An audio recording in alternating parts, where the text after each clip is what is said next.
Wer seinen offenen Kamin behalten will oder ihn nutzen will, der hat auch die Möglichkeit einer Heizkassette. Die Heizkassette ist die Möglichkeit, den offenen Kamin umzurüsten. Die Heizkassetten werden individuell auf das Maß des offenen Kamins gefertigt. Die Heizkassette hat einen Wirkungsgrad von ca. 80% und eine kW-Leistung, natürlich abhängig von der Größe der offenen Kaminstelle, Feuerstelle, von 6 kW bis teilweise 10 kW. Hier ist es so, dass man das Maß genau anfertigen kann.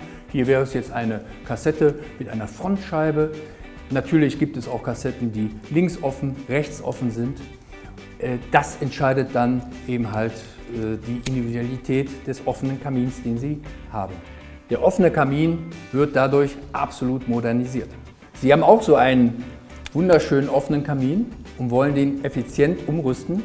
Kommen Sie einfach in eins unserer Studios und lassen sich dort beraten.